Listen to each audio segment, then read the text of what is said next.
Moi, je viens sur la Villeneuve après une carrière de comédien, de metteur en scène.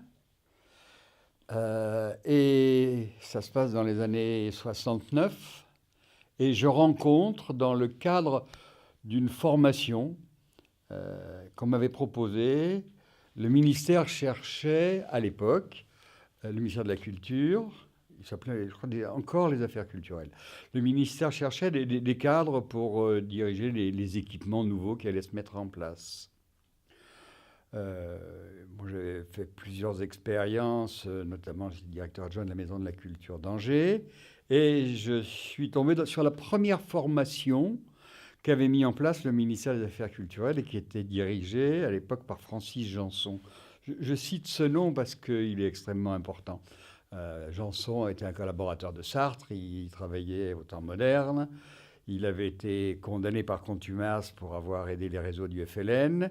Et après 68, en 68, bon, il avait été c'était pas une libération, enfin, je sais pas quelle était la mesure juridique, enfin bref, il était plus sous poursuite et il avait joué un rôle important dans les événements de 68 quand l'ensemble des directeurs des maisons de la culture et des centres dramatiques se sont réunis. Bref, le ministère à cette époque-là lui avait donné une mission de formation des cadres futurs. Et j'étais parti là-dessus, parce que je croyais plus, moi, à la capacité du théâtre à intervenir sur le social. Voilà. Et là, j'ai rencontré Bernard Gilman. Bernard Gilman, qui était l'adjoint, le premier adjoint à la culture d'Hubert de Bedou, euh, PSU.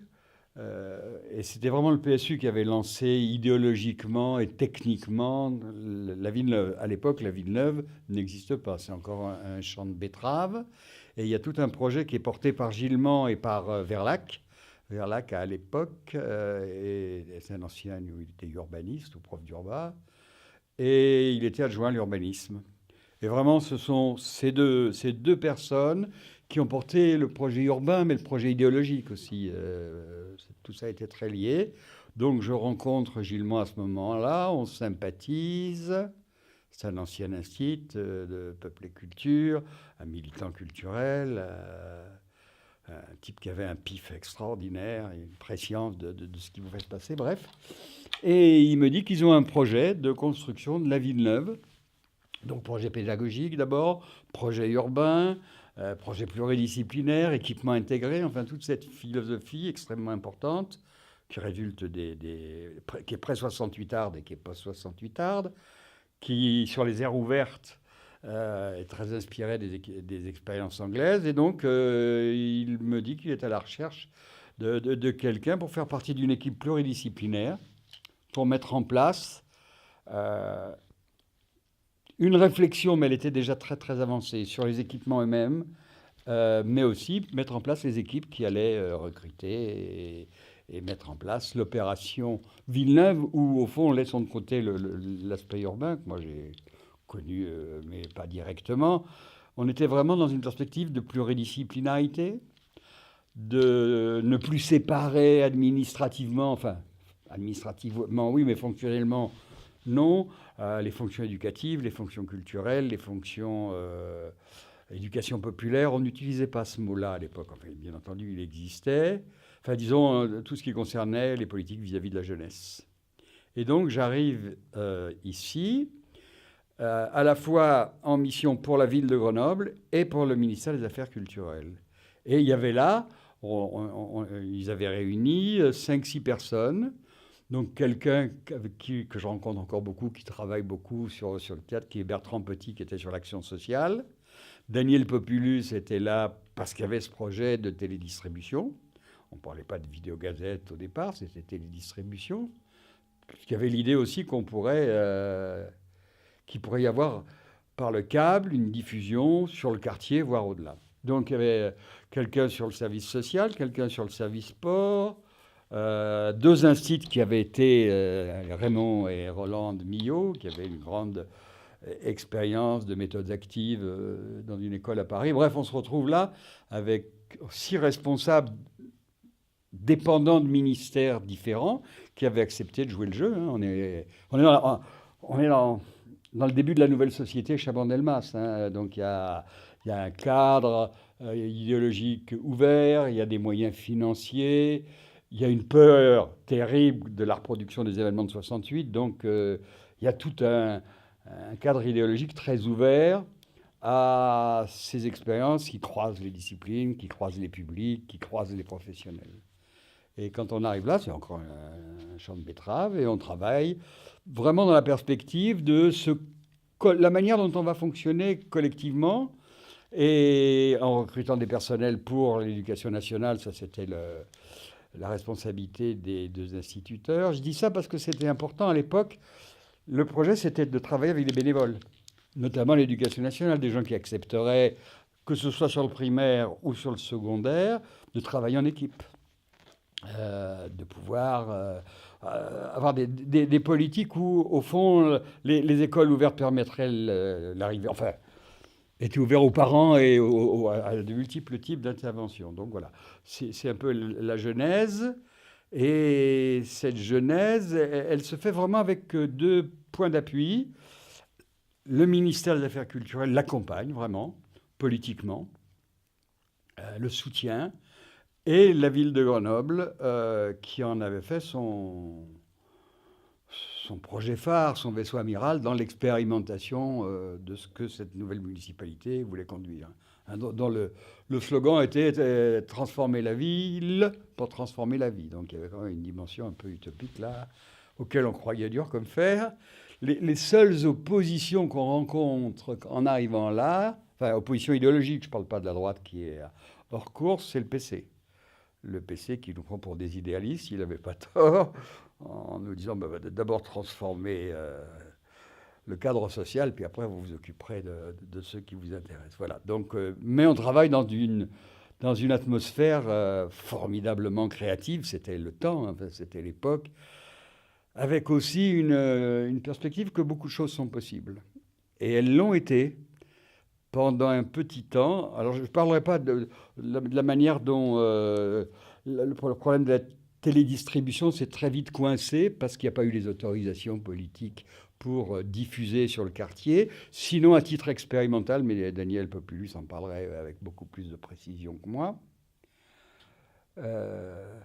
Voilà, le cadre dans lequel j'arrive. Alors pourquoi est-ce que moi je suis mêlé ou pas enfin, à cette expérience qui va s'appeler la vidéo-gazette, qui consiste à, au fond, donner la perspective aux habitants, enfin surtout aux jeunes, ou à l'école, aux équipes pédagogiques, de travailler avec l'audiovisuel. Bah parce que d'abord, à l'époque, l'audio, enfin, c'est l'invention du magnétoscope, c'est l'idée aussi.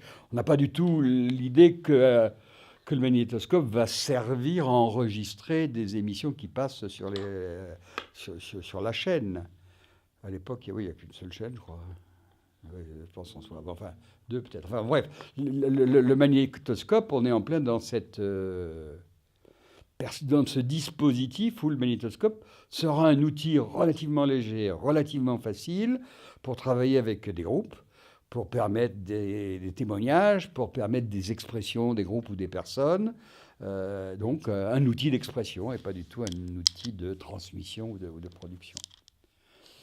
Et moi qui suis là sur une mission culturelle, mais bon, le mot est large et flou, ambigu déjà à l'époque, la structure qui est créée dans un cadre plus large, qui est l'AEPAS, qui est l'association qui va regrouper l'ensemble des activités qui ne relèvent pas directement des ministères. Moi, le cadre de l'expérience que je conduis avec un petit nombre de gens, ça va s'appeler l'unité d'animation d'expression. Et après, je ne sais plus. Ah oui, communication. Enfin, bon, bref, c'est vraiment une vision de la culture qui ne soit pas réduite à l'expression artistique. Et notamment, il y a une salle de spectacle, salle de 600, qui a d'ailleurs été faite sans même... c'est un projet d'architecte, ce n'est pas un projet d'utilisateur. Avec tous les problèmes que ça pose quand les architectes pensent des trucs sans s'interroger sur à quoi ça va servir. Je me souviendrai toujours d'une anecdote. C'était un beau volume. Et quand j'arrive là, ou au moment où, je ne sais pas si c'était pas encore construit, mais l'architecte me dit, puis alors on va bien voir le volume parce que le plafond va être tout clair. J'ai dit, oui, mais d'accord, mais on va faire des spectacles. Hein, là. Ouais, on va faire des spectacles. Oui, mais alors, les spectacles, il faut le noir parfois. Hein. Ah bon, alors il a fallu se battre. Je suis pas sûr qu'on. Si, il a fallu se battre pour qu'il comprenne et il accepte. Et tout était un peu à l'avenant. C'est-à-dire qu'on avait une salle dont la fonction n'était pas évidente. On était dans l'idéologie des salles polyvalentes. Une salle de spectacle pouvait servir à tout. En réalité, elle servait à rien en particulier. Elle était délicate pour beaucoup de choses. Par exemple, sur le plan du théâtre, elle était délicate, sauf à créer pour elle. Et à l'époque, moi, ma mission, elle ne consiste pas du tout, ça va me gêner plus tard, parce qu'au fond, je me privais de ce qui était mon métier. Elle n'était pas du tout conçue pour accueillir des spectacles, ni pour en fabriquer. Euh, Elle était une salle polyvalente, mais très vite, on a programmé des spectacles, pas beaucoup. C'était pas ça l'objectif, c'était permettre d'être un outil pour la vie de quartier. Mais enfin, c'était quand même une salle un peu sophistiquée, donc la vie de quartier, elle pouvait avoir besoin, peut-être, la salle 150, à mon avis, à l'époque, elle pouvait servir à peu près autant, c'était vraiment un cercle. Voilà, donc j'arrive là-dedans, comme les autres, en tentant d'inventer ce qu'on pouvait imaginer dans un quartier qui se construisait, alors avec un projet évidemment urbain, mais aussi un projet idéologique sur la créativité, sur l'absence de méthodes pédagogiques verticales, sur la capacité des gens à prendre en charge des moyens d'expression. Et tout ça va très vite se heurter. D'abord à la fin du ministère de Jacques Chaban-Delmas, et donc là, avec le ministre des Affaires culturelles qui était Jacques Duhamel, qui était un homme extrêmement ouvert et intelligent et comprenant bien ce que pouvait apporter une action culturelle quand elle ne se limitait pas à la diffusion de spectacles. Très vite, ce gouvernement Chaban-Delmas va sauter, la droite va reprendre la maîtrise, enfin la droite dure, gaulliste, pompidolienne, et notamment sur la vidéogazette, la perspective d'avoir une autorisation à diffuser plus largement que sur le canal du quartier. À l'époque, je ne sais pas combien il y a de personnes, il n'y a quand même pas. S'il doit y avoir 2000 personnes, c'est beaucoup sur le quartier.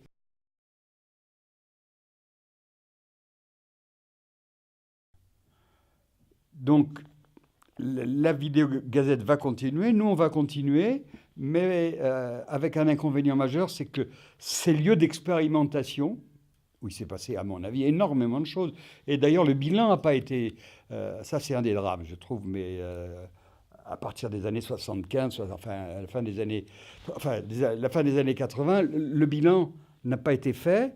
C'est-à-dire l'appropriation de ce qui pouvait être intéressant n'a pas été fait pour des mille et une raisons, parce qu'on vivait beaucoup dans l'instant, il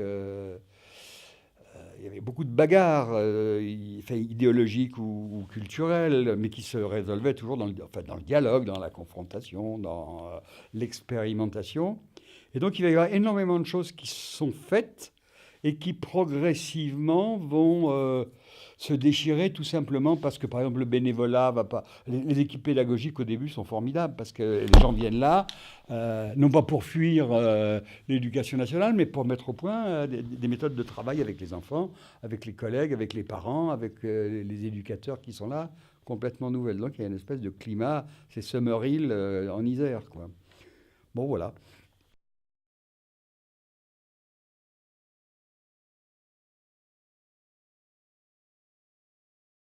Alors, à la fois très bien et très difficile.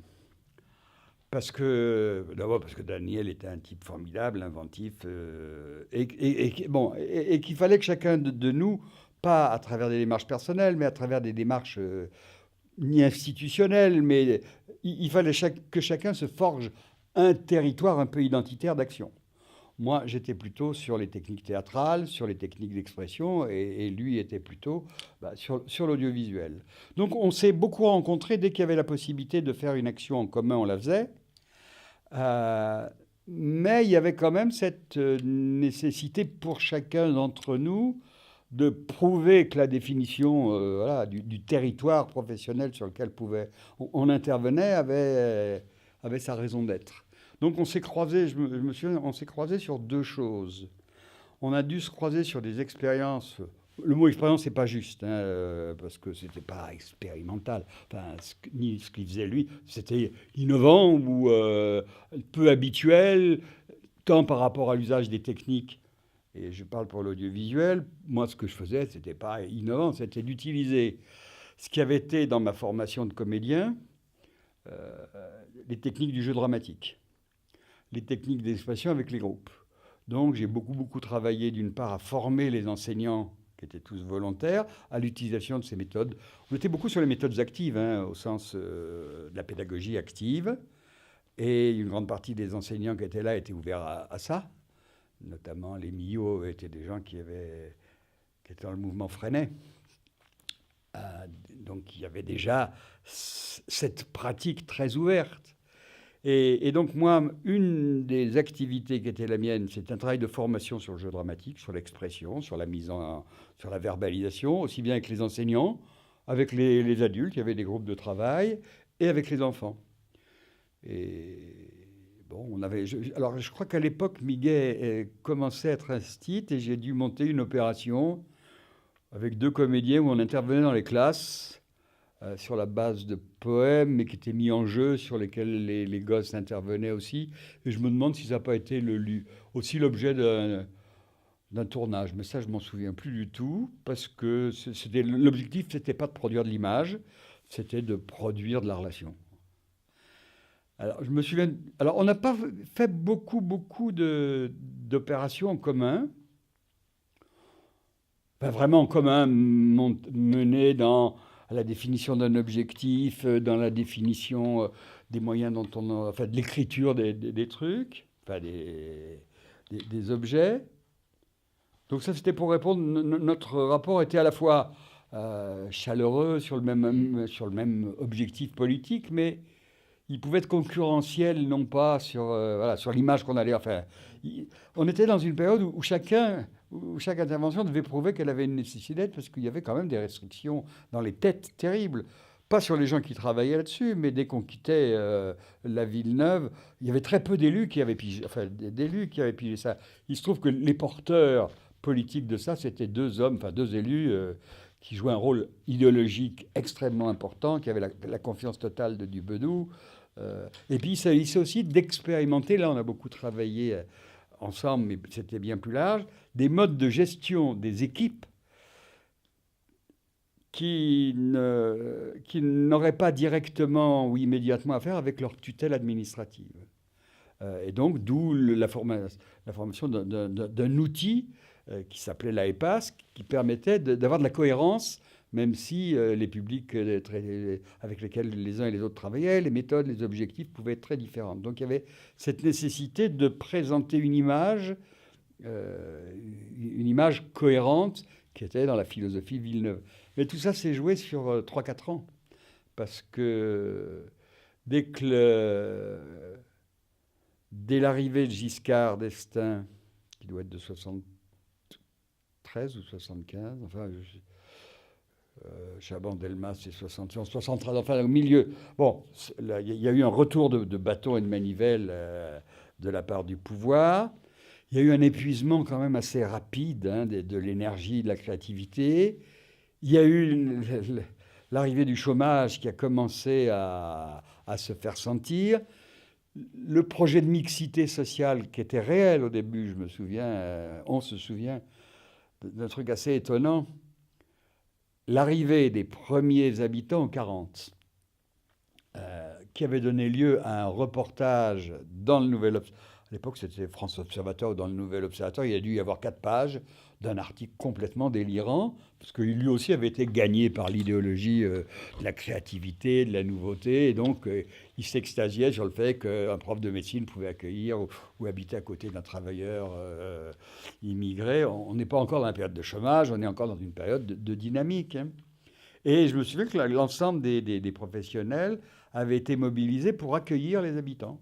Enfin, les accueillir, plus que les accueillir. Moi, à l'époque, j'avais monté un atelier d'aménagement de l'habitat par l'habitant. Alors, je m'étais inspiré de 2 choses. D'un truc qui existait déjà au village olympique, qui était un atelier bois. cette municipalité avait mis à la disposition des gens un atelier avec les instruments techniques et un menuisier qui était là pour travailler avec eux. Il était extrêmement accaparé, tous les gens se l'étaient approprié. Et comme ici, on avait quand même des appartements formidables qui étaient peut-être que ce qui est resté, ce qui est demeuré, c'est la qualité des appartements, que ce soit les duplex, que ce soit les surfaces, que ce soit les coursives, avec l'idée que les coursives seraient aussi des lieux de vie et pas simplement des couloirs. Et donc l'idée, c'était de dire, bah, si ces appartements peuvent être modifiés à travers les besoins, les désirs, les idées des habitants, il faut peut-être mettre à leur disposition autre chose que du bois. Donc on travaillait sur les matériaux plastiques. Et puis y avait un gars Pierre Moreau, peut-être qu'il serait intéressé. Peut-être que lui, il a eu. On avait installé un atelier bois et on faisait des stages d'aménagement, enfin des stages où on travaillait sur la créativité par rapport aux matériaux, par rapport aux techniques, par rapport à la conception même. Notre grand souci, c'était de dire pourvu que les gens ne refassent pas exactement les meubles qu'on pouvait vendre dans les grandes surfaces à l'époque. Ou puissent aménager dans les coursives des choses en fonction des activités qu'ils avaient envie d'avoir, essentiellement avec les enfants. Donc voilà, il y avait cette capacité à travailler avec les personnes alors ça se formulait peut-être pas comme ça, mais pas dans une verticalité, mais dans l'établissement de relations, mais on gardait le pouvoir quand même. Hein. Je me souviens, moi j'avais un budget relativement conséquent pour faire des événements avec les gens, et donc quand il y avait là une proposition qui était faite, c'était un travail avec les personnes. Et je me souviens d'un jour, il y avait une dizaine, c'était un peu gaucho, hein, et les gens qui étaient là, c'était des militants, qui m'avaient dit, écoute, d'accord, t'es sympa, mais l'argent, tu vas nous... Enfin, on n'a pas besoin de toi pour savoir comment on va gérer cet argent. Bon, voilà, c'était un peu là... On était dans l'auto-gestion animatrice et créatrice. Alors que, voilà, c'était pas exactement... On n'était pas encore dans le socialisme de l'expression. Mais ça s'est épuisé assez vite. Pour des questions de contexte politique, de contexte économique. Et moi, j'en suis parti dans les années 80 complètement usé, épuisé. Pas physiquement, mais et très heureux. Mais voilà, j'avais envie de faire autre chose.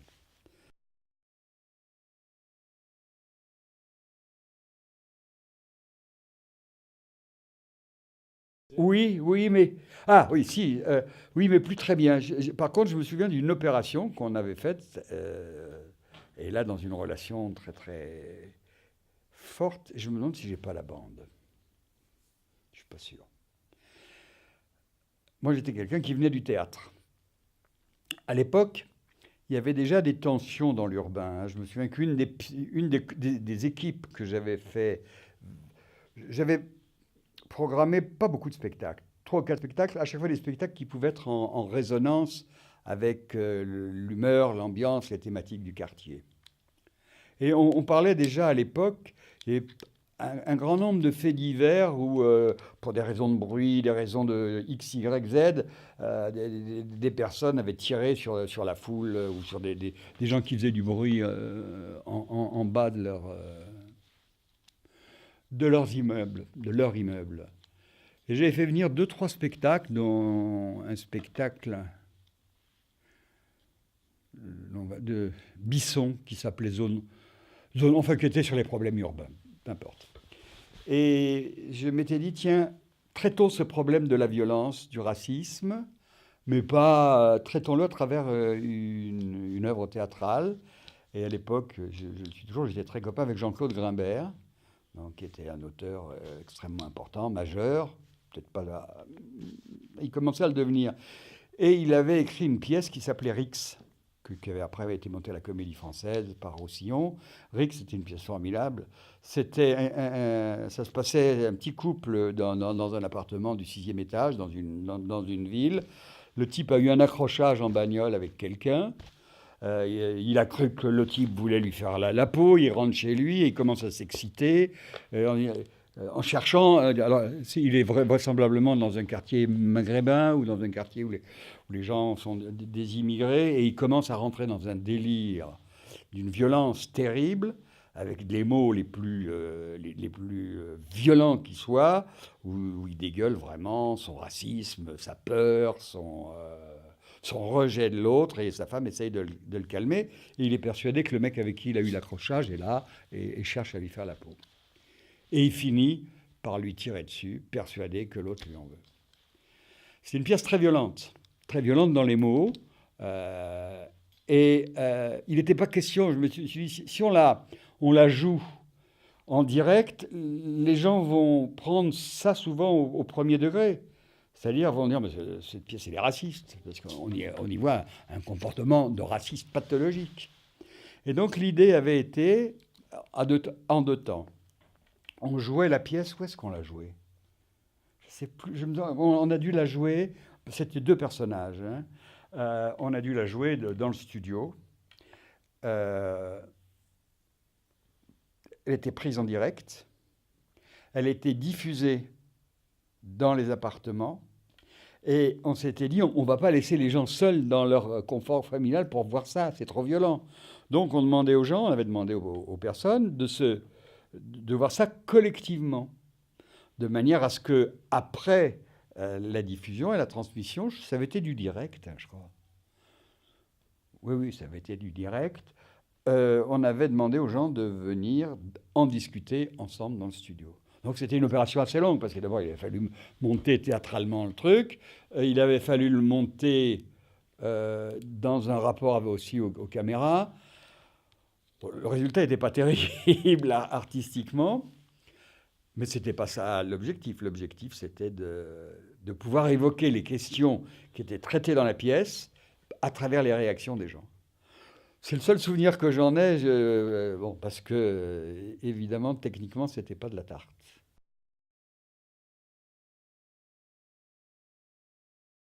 Ah, les gens étaient descendus. Et alors après, je sais plus. Il devait y avoir au moins 70 personnes qui étaient descendues. Et on avait longuement discuté après.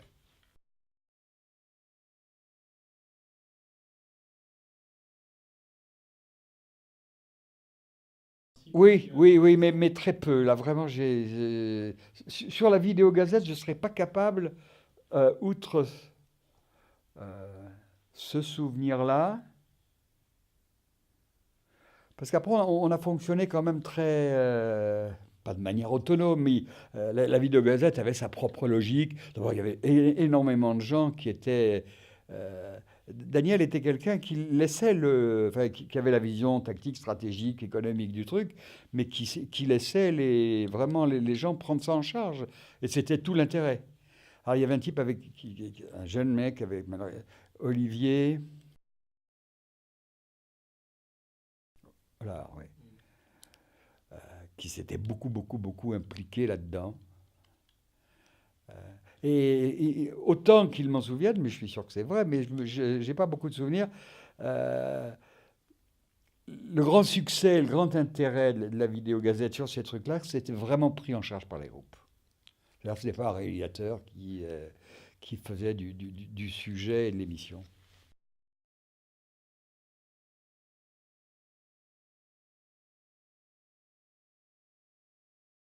Non, parce que je pense pas qu'on puisse parler de fin.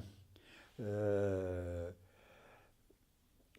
Il n'y a pas eu de fin. Il y a eu, me semble-t-il, un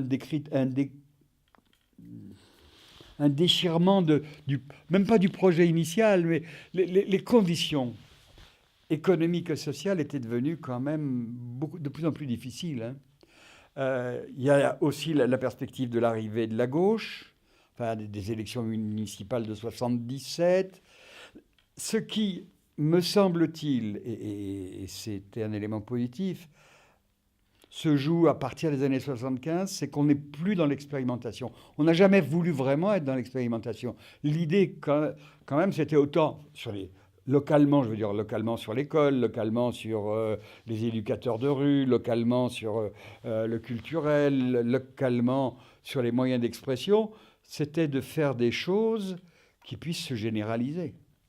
Parce que l'aide de l'État, ne serait-ce que sur un plan financier, elle était aussi dans une perspective d'expérimenter, mais on a toujours été très près du réel, hein, tout simplement parce que le quartier était là pour nous ramener au réel. dans ses difficultés, dans l'exigence aussi d'un certain nombre de militants. Toutes ces affaires-là n'ont quand même touché qu'une minorité de personnes. Non pas dans les gens qui s'étaient appropriés un certain nombre, ce qui est tout à fait normal. Il fallait avoir du temps, il fallait être mobilisé politiquement ou culturellement, il fallait avoir envie d'être dans ce rapport-là, ce qui était le cas d'un certain nombre de militants ou d'intellectuels, enfin disons des militants, parce que, qui étaient venus sur le quartier, sur un projet, qui était le projet changer la vie, changer la ville, même si personne se faisait des illusions énormes. Donc, à mon avis, il n'y a pas eu de fin. Il y a eu une longue et progressive banalisation des choses. Au point que, par exemple, sur l'éducation, je ne sais plus à quel moment ça s'est joué, c'était plus des volontaires. Je pense que là où c'est resté avec le plus de force, c'est certainement dans le primaire et dans les maternelles. D'abord parce que les aires ouvertes, elles ont demeuré. Je pense que dans le secondaire aussi, il y avait une dizaine d'enseignants fantastiques, mobilisés, y croyant, avec une grande expérience. La qualité de l'opération, à mon avis, a été liée à la notion de projet. Projet de la ville, même si ce projet-là, il était d'offrir plutôt les conditions que d'offrir et de définir des contenus. Projet des gens qui venaient travailler. Et puis, appropriation de ces moyens-là par un certain nombre de militants associatifs. Hein. C'était pas des militants engagés dans des actions politiques, mais plutôt associatives.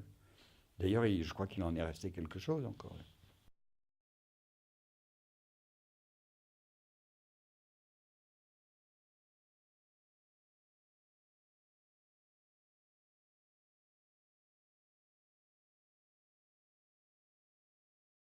Mais je pense qu'ils sont partis. Je me demande s'ils sont pas partis avant moi ou après moi. Je sais pas, Denis doit mieux s'en souvenir. Mais moi, j'ai pas ce traumatisme parce que le ministère des Affaires culturelles continue de financer cette activité. Je crois que ça va s'arrêter dans les années 80. Il ne va plus y avoir de... Sinon qu'à un certain moment, le département, le département animation va avoir le statut de CAC, de centre d'action culturelle d'ailleurs. Donc des équipements de deuxième génération qui ne sont pas les maisons de la culture. Mais moi, je dois partir à ce moment-là, je pense. Et je pars d'ailleurs en liaison un peu avec ce que j'avais fait là.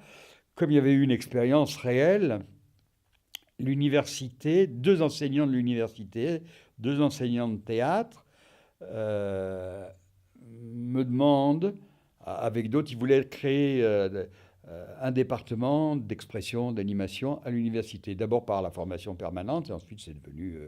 on a lancé une licence et une maîtrise art du spectacle, et puis aussi sur l'audiovisuel. Mais moi, j'ai jamais été quelqu'un branché sur l'audiovisuel professionnellement parlant. Et donc, je pars à l'université, d'abord sur un statut d'associé, pour mettre en place ces activités d'animation autour des techniques d'expression.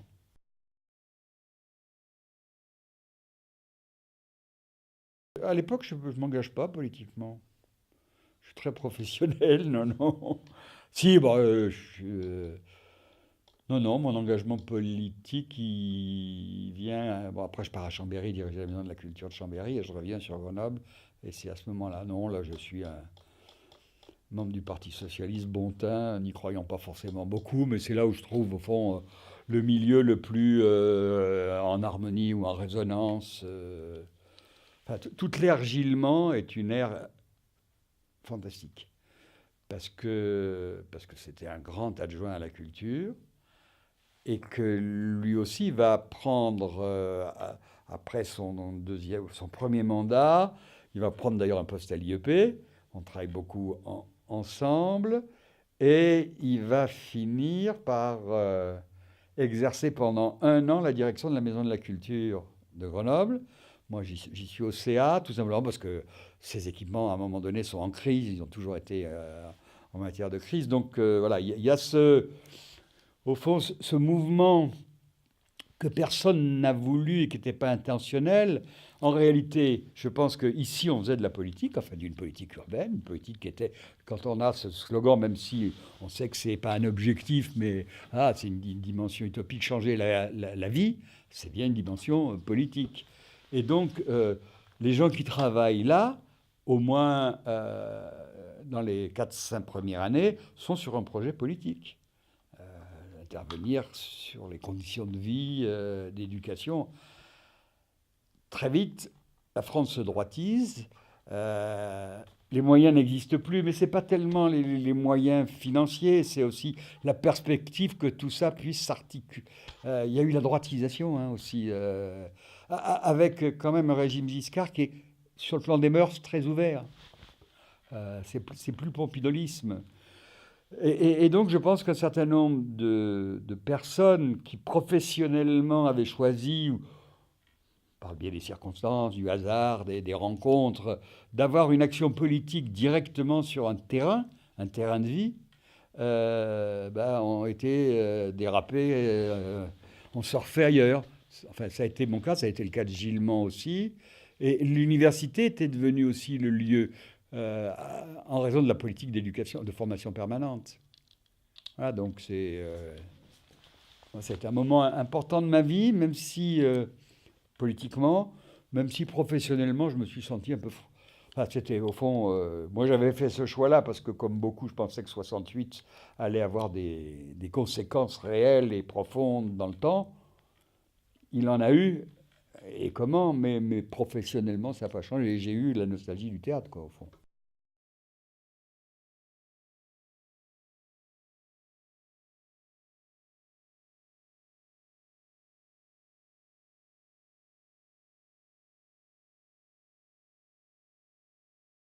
Oui, mais quand on parle de communication,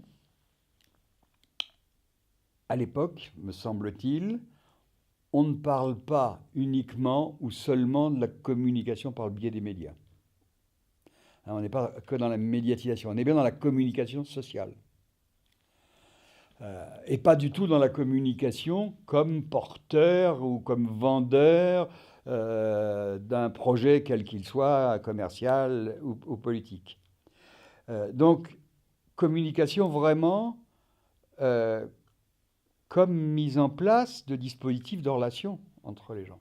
Moi d'ailleurs, c'est comme ça que je vais faire une carrière d'universitaire.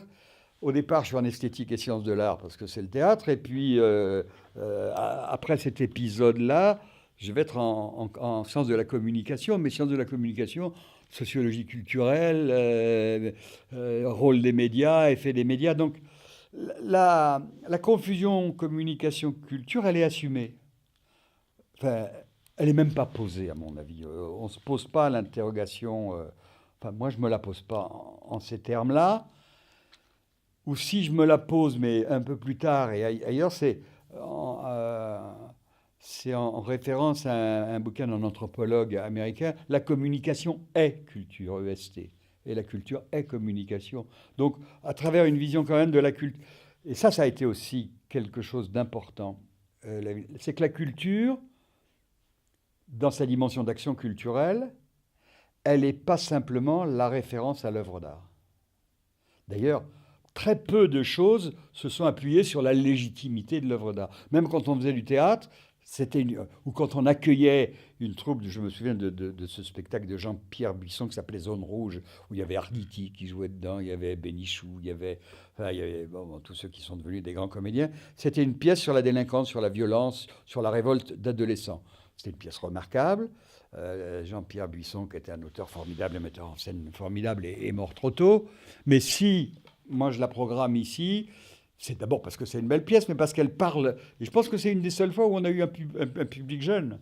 Enfin, un public jeune, il y avait des publics jeunes, mais un public de gens avec qui on avait du mal à les faire rentrer dans les activités, parce que c'est quand même resté. Voilà, les divisions sociales, le chômage n'existe pas avec la force qu'il a à l'époque. Donc, culture et communication, il me semble que c'est pas du tout. On n'est pas dans la confusion.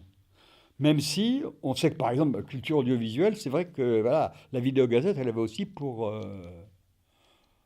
ou la télé, enfin, pour vision de changer la manière des gens de regarder la télé, en la pratiquant, ou en travaillant avec les outils audiovisuels. Et puis, on n'est pas encore dans cette période de multiplication des chaînes. On est encore dans la rareté quand même des canaux de diffusion. Donc moi, je ne vis pas ça, même avec rétrospectivement, avec une polarité antagoniste, culture et communication. En revanche, mais on ne le dit pas. C'est pas formulé parce que c'est pas culture et art, oui. C'est-à-dire que la Villeneuve, par rapport à la politique grenobloise culturelle, elle se situe aussi comme, pas comme une contre-culture, ce serait prétentieux, mais comme quelque chose qui n'est pas dans la continuité du centre dramatique, qui existe fortement, qui a dans la fonction, c'est de produire le répertoire, ou de la maison de la culture, qui à l'époque comme aujourd'hui est quand même la maison de la culture la plus importante en France, en termes de moyens, en termes de diffusion, en termes de public. Elle est encore d'ailleurs une association à l'époque. Et moi, très vite, je rentre dans l'association, dans le CA plus exactement. Donc, c'était pas dit, mais et moi je me le formulais même peut-être pas du tout. C'était l'idée de pouvoir utiliser des moyens d'expression qui pouvaient être, alors, l'écriture audiovisuelle pour ce qui concernait ce qui se faisait ici, et pour moi le jeu dramatique. Alors avec toutes les variantes, hein, pour ne pas tomber dans le psychodrame et dans la résolution des conflits à travers le jeu, euh, pas forcément parce que je ne savais pas le faire, ça a été mon grand regret, de ne pas avoir su le faire ou de ne pas avoir osé le faire, c'est-à-dire de monter des spectacles avec les habitants.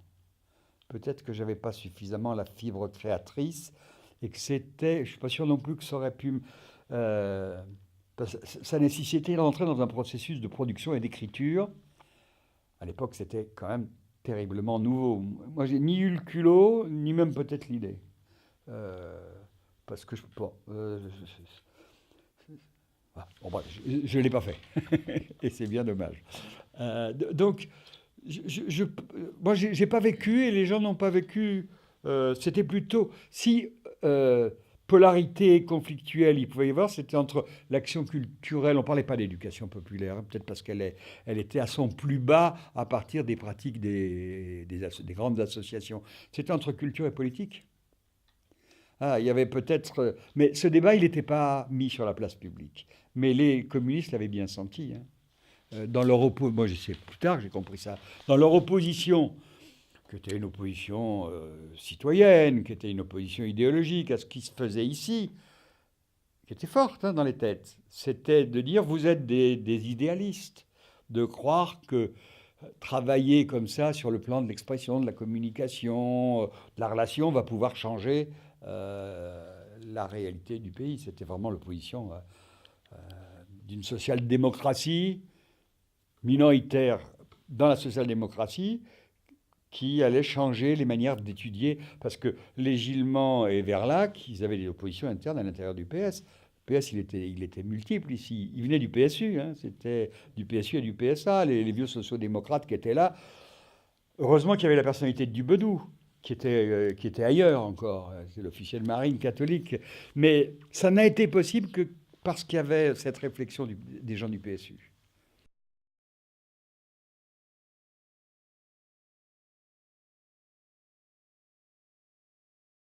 Ah, ça, alors, oh là là, terriblement. Moi, enfin, je sais pas comment ça s'est passé à la vidéo Gazette, mais moi, j'ai eu des conflits avec Verlac. Verlac, qui était donc l'adjoint à l'urbanisme, qui était l'idéologue de la municipalité. Quand j'ai mis en place, je dis j'ai, oui, enfin, j'en ai pris la responsabilité, un atelier de sérigraphie, un atelier de journalisme, enfin, pas, et un truc qui produisait. Et évidemment, tous les gauchistes de l'époque étaient là. C'était là le moyen qui leur était offert. Verlac, je me suis violemment opposé à Verlac. En leur disant, mais il faut surveiller ce qu'ils écrivent.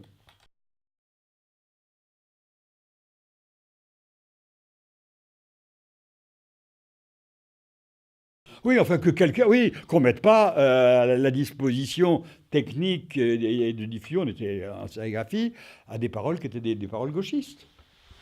Bah, pour employer le mot de l'époque. Donc c'était ça, je crois,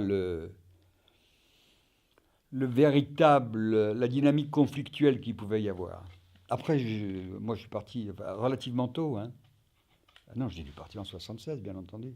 Oui, oui, je suis parti en 76, oui, puisque je suis entré comme maître assistant associé, moi, à l'université. J'ai dû partir avant Populus et avant Denis.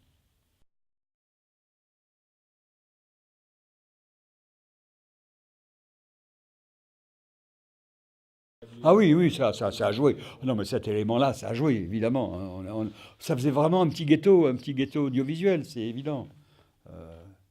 Et c'était un refus qui était politique. Hein.